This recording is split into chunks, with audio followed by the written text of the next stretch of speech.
यह जो 16 जिले हैं उसमें कितनी रिक्तियां थी, जिनमें अब तक कितनी बहालियां हुई, और ये 8 जिले में किन कारणों से अब तक बहालियां नहीं हुई, और अब रिक्तियां वहां कितनी बची है। अगर ये 4 वर्ष इनको केवल बहाली की प्रक्रिया प्रारंभ करने में लगी तो सरकार हमें बताए कि इन रिक्तियों को कितने दिनों के अंदर भरेगी और कब तक बहाली आगे बढ़ेगी। 16 जिला में अभी तक हो चुका है, संख्या तो मेरे पास है नहीं, संख्या कितने लोगों का बहाली होगा उसका जवाब हम माननीय सदस्य को दे देंगे। और ये क्षेत्र जिला छुटा हुआ है उसको भी बहुत जल्दी हम लोग करा लेंगे।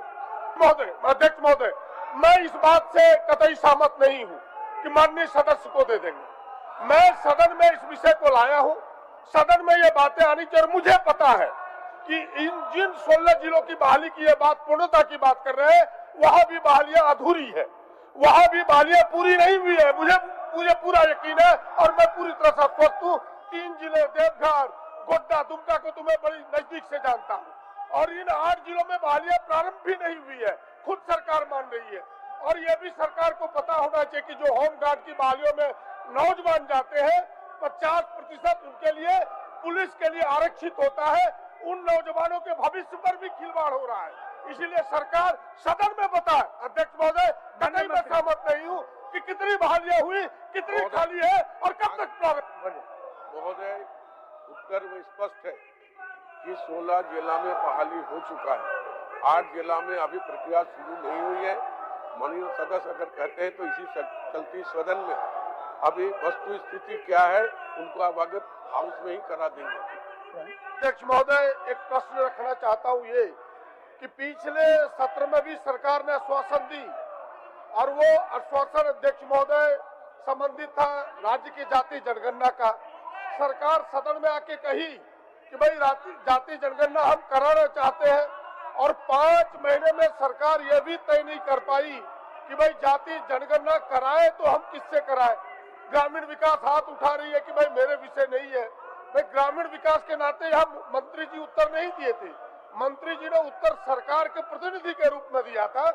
उनको सरकार को अब तक निर्णय लेना चाहिए था, और सरकार अगर विधानसभा में कह करके 5 महीने तक कुंडली डाल के बैठे रहेगी तो फिर इन प्रश्नों को जो मैंने सामने लाया है उस पर भी उत्तर अगर सरकार देगी तो उस पर हम कैसे भरोसा करें। अध्यक्ष महोदय, और राज्य का ये सर्वोच्च सदन है, इसलिए मैं आपके सामने इस विषय को लाया हूँ। राज्य के लिए जाति जनगणना, और माननीय मंत्री आलमगीर आलम साहब से तो आग्रह पूर्वक कहना चाहता हूँ कि हमारे जो नेता है कांग्रेस के आदरणीय राहुल गांधी जी, वो खुद जाति जनगणना के पक्षधर है, पूरी कांग्रेस पार्टी पक्षधर है, गठबंधन सरकार पक्षधर है, तो फिर सरकार ने अब तक झारखंड में यहाँ पर नियुक्तियों को लेकर और झारखंड में 1932 को लेकर चली बहस। जी हाँ, बता दें एक बार फिर से, झारखंड में 1932 को इतिहासी लागू करने के लिए अब झारखंड के सभी पार्टी यहाँ पर तैयार हो चुकी है, और झारखंड के सभी पार्टी का कहना है कि झारखंड में यहाँ पर हर हालत में 1932 की खतियान को लागू करना पड़ेगा। और एक बार फिर से झारखंड में 1932 को लागू करने के लिए झारखंड के गवर्नमेंट सरकार ने आगे की ओर बढ़ चुकी है। वहीं झारखंड के गवर्नमेंट सरकार ने बतलाया है कि झारखंड में आने वाली यहाँ पर नियुक्तियों को लेकर भी बात चल रही है, जिनमें झारखंड में यहाँ पर नियमावली को लेकर भी बात चल रही है, जिनमें झारखंड के गवर्नमेंट सरकार ने, जो कि पूर्व मुख्यमंत्री हेमंत सोरेन ने 60 और 40 का नियोजन नीति लागू किया था, लेकिन झारखंड में यही 60 और 40 का विरोध चल रहा है, जिनमें झारखंड के सभी यहाँ पर सभी पार्टी का कहना है कि झारखंड में 60 और 40 का नियोजन नीति नहीं चलने देंगे। झारखंड में 90-10 का नियोजन नीति की भी मांग चल रही है। जी हाँ, बता दें एक बार फिर से, झारखंड गवर्नमेंट सरकार के बीच हंगामा होना शुरू हो चुकी है। अपनी पार्टी को किस तरह से बनाए बैठे उस पर लगातार सोच विचार चल रही है। वहीं झारखंड पुलिस, झारखंड दरोगा, टीचर, होमगार्ड, शिक्षा विभाग में, कृषि विभाग में सभी नियमावली बनाने के लिए यहाँ पर मांग चल रही है, जिनमें झारखंड के गवर्नमेंट सरकार का कहना है कि झारखंड में अगर यहाँ पर 1932 आधारित स्थानीय नियोजन नीति लागू नहीं होगा तो झारखंड में यहाँ पर मूलवासी SC ST को बहुत ही ज़्यादा परेशानी होगी। वहीं झारखंड में 1932 आधारित स्थानीय नियोजन नीति की मांग कर रही है। संथाल लोग अपनी धर्म कोड को लागू करने की बात कर रही, धर्म कोड को। जिनको लेकर झारखंड में कई आंदोलन भी चलाया जा रहा था और झारखंड में जगह जगह आंदोलन भी हो रही थी। जी हाँ, बता दें झारखंड में जगह जगह आंदोलन हो रहा था। झारखंड में किस तरह से अपनी सरकार बनाया पाए उस पर लगातार सोच विचार चल रही है। झारखंड के गवर्नमेंट सरकार एक बार फिर से झारखंड में सभी के पार्टी के बीच हंगामा करना शुरू हो चुका है। झारखंड में यहाँ पर हाई कोर्ट का फैसला है कि झारखंड में यहाँ पर जल्दी 1932 के खतियान को लागू किया जाए, जिनमें झारखंड में 1932 के खतियान को लागू करने के लिए 3 प्रक्रिया से गुजरना पड़ता है। जी हाँ, बता दें झारखंड में 1932 के खतियान को लागू करने से 3 प्रक्रिया से गुजरना पड़ता है। पहले यहाँ पर राज्यपाल के पास भेजा जाता है, पहले विधानसभा के पास करवाएगा, विधानसभा के पास करवाने के बाद यहाँ पर राज्यपाल के पास भेजाएगा, राज्यपाल मोहर लगाकर यहाँ पर बता दें राष्ट्रपति के पास भेजेगा, राष्ट्रपति यहाँ पर भारत के संविधान में जोड़ सकता है।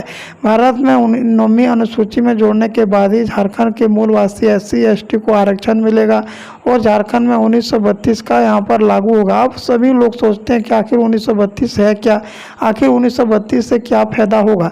तो झारखंड का ऐसा छात्र नागरिक जो भी झारखंड में 1932 से झारखंड में रह रहा है, उसका पूर्वज रह रहा है यहाँ पर, जब बिहार से अलग हुआ था 2000 में, उससे पहले से ही झारखंड में अगर आप लोग रह रहे हैं तो आप लोग को यहाँ पर मूल वासियों को यहाँ पर अधिकार दिया जाएगा और नौकरी सरकारी विभाग में भी आप लोग को प्राथमिक यहाँ पर होगा। जिनमें अभी बाहर के छात्र अपने को खुद को झारखंडी बतलाकर नौकरी ले रहे हैं, उनको लेकर भी यहाँ पर आंदोलन चल रहा है। झारखंड के यहाँ पर SC ST को यहाँ पर सभी जगह यहाँ पर बात चलाया जा रहा है। वहीं झारखंड में बता दें 3rd 4 वर्णों में 100% नियोजन नीति झारखंड में लागू किया है और झारखंड के यहाँ पर प्राइवेट कंपनी में 75 और 25 का नियोजन नीति लागू किया है। ऐसा छात्र जो भी यहाँ पर 1932 से झारखंड में यहाँ पर रह रहा है, उनको यहाँ पर प्राइवेट कंपनी में 75% नौकरी मिलेगी और 20,000 से नीचे जितना भी वर्ण रहेगा सभी झारखंडियों को दिया जाएगा। तभी प्राइवेट कंपनी यहाँ पर कोई भी कंपनी झारखंड में खोल सकता है। वह झारखंड के पूर्व मुख्यमंत्री हेमंत सोरेन ने लागू किया था। वहीं झारखंड के गवर्नमेंट सरकार ने अब झारखंड में सब कुछ लागू करने के साथ साथ झारखंड में सारी प्रक्रिया भी शुरू कर दी गई है। झारखंड के मूलवासी SC ST जनरल OBC को सभी को आरक्षण देने की भी बात कर रही है, जिनके बाद झारखंड के यहाँ पर बता दें नेताओं के बीच हलचल मच चुकी है। वहीं झारखंड BJP JMM कांग्रेस सभी का नेता का कहना है कि झारखंड के मूलवासी SC ST और झारखंड में जो 3 लाख भर्ती खाली है, इनको जल्द से जल्द निकालना होगा, क्योंकि झारखंड में अभी 3 लाख भर्ती खाली है और उनको किस तरह से निकाला जाए उस पर लगातार सोच विचार चल रही है। झारखंड की यह भी खबर निकलकर सामने आ रही है कि झारखंड में यहाँ पर जो भी 1932 के 3rd 4 वर्णों की नौकरी रहेगा, जैसे होम गार्ड में अभी 19,000 है, झारखंड पुलिस विभाग में है, सभी को बहाली झारखंडियों को दिया जाएगा। झारखंड के गवर्नमेंट सरकार एक बार फिर से झारखंड में अब यहाँ पर अपनी सरकार बनाने के लिए आगे और बढ़ चुकी है। झारखंड में यहाँ पर पुलिसों विभाग में नौकरी देने की भी चर्चा कर रही है। अपनी सरकार बनाएंगे झारखंड के चंपई सोरेन और झारखंड के मूलवासी SC ST को यहाँ पर नौकरी देने की घोषणा किया है। अब झारखंड में जल्दी 1932 के खतियान को लागू किया जाएगा और झारखंड के मूलवासी SC ST को कई ज़्यादा नौकरी यहाँ पर देखने को मिलेगी। झारखंड के गवर्नमेंट सरकार ने किया घोषणा।